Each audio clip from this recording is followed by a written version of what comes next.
Starlink, c'était la grande promesse d'une révolution Internet au Cameroun, et puis tout s'est arrêté net.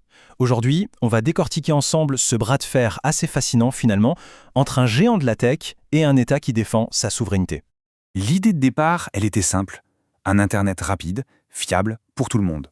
Surtout dans les zones rurales du Cameroun, celles qui sont un peu les oubliées des opérateurs classiques. C'était une vraie bouffée d'air frais pour des tas de gens. Sauf que, voilà, la promesse a fait long feu, le gouvernement a, pour ainsi dire, sorti les ciseaux et a coupé la connexion. D'un coup, interdiction pure et simple du service sur tout le territoire. Alors forcément, la question se pose, pourquoi ? Pourquoi est-ce qu'un pays tournerait le dos à une technologie pareille, une technologie présentée comme révolutionnaire ? Eh bien la réponse, on va le voir, elle est beaucoup plus complexe qu'un simple non à l'innovation. C'est une histoire de technologie, bien sûr, mais c'est aussi, et peut-être surtout, une histoire de souveraineté. Ok, alors pour comprendre cette coupure brutale, il faut d'abord regarder les choses du point de vue officiel, ce qui est écrit noir sur blanc dans les textes de loi. Faut savoir que Starlink n'est pas vraiment entré au Cameroun par la grande porte. En fait, face à un Internet local souvent défaillant, des citoyens, un peu à bout, ont pris les devants. Ils ont commencé à importer eux-mêmes les kits de manière illégale. C'est ce qu'on appelle le fameux marché gris. Et là, le gouvernement n'a pas laissé traîner les choses. La réaction a été, on peut le dire, rapide et même assez décisive.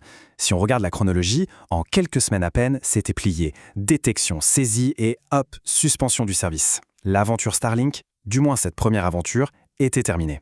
Il faut dire que cette fermeté, elle s'appuyait sur un argument de poids.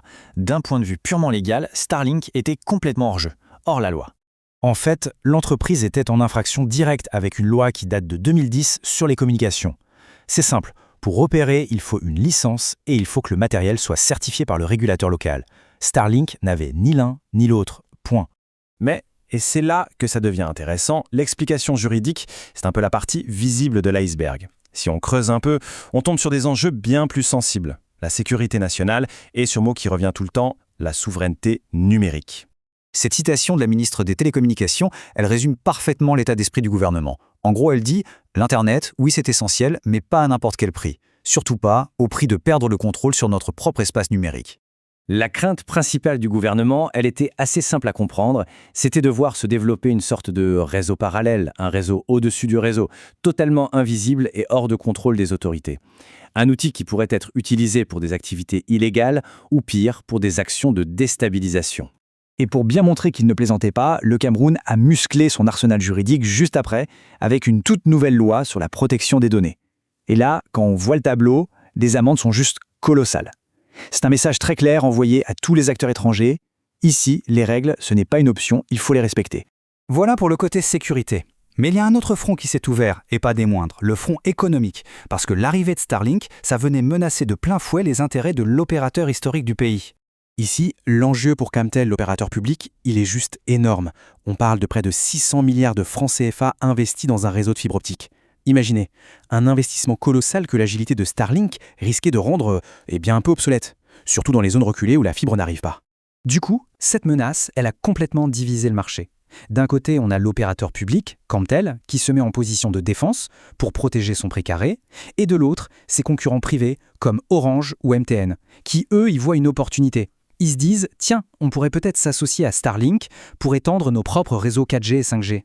Oui, mais voilà, au milieu de toutes ces stratégies de grands groupes, il y a les entrepreneurs de la tech locale, ceux de la Silicon Mountain. Et pour eux, cette interdiction, ce n'était pas du tout stratégique. C'était un vrai coup dur, un retour en arrière qui les a pénalisés dans la compétition mondiale.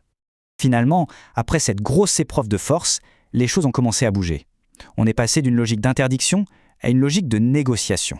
La porte s'est rouverte pour un retour de Starlink, mais cette fois-ci en suivant les règles du jeu.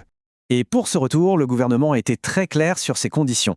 Tout est articulé autour de 4 points essentiels, 4 piliers. D'abord, une licence officielle en bonne et due forme. Ensuite, évidemment, payer des taxes et des redevances. Troisièmement, une coopération technique pour les questions de sécurité nationale. Et enfin, des garanties sur la qualité du service pour ne pas se retrouver avec un réseau saturé. Et ce qui est intéressant, c'est que le cas du Cameroun n'est pas du tout un cas isolé. Quand on regarde ce qui se passe ailleurs sur le continent africain, on voit exactement la même tendance. Les États ne sont plus passifs, ils ne subissent plus. Au contraire, ils négocient pied à pied avec les géants de la tech pour imposer leurs propres conditions. Donc, Starlink s'apprête à faire son retour officiel, a priori, en 2026. Mais la grande question, la question de fond, elle reste entière. Est-ce que ce nouveau partenariat, maintenant qu'il est encadré et contrôlé, va vraiment réussir à tenir la promesse de départ, celle d'un Internet pour tous?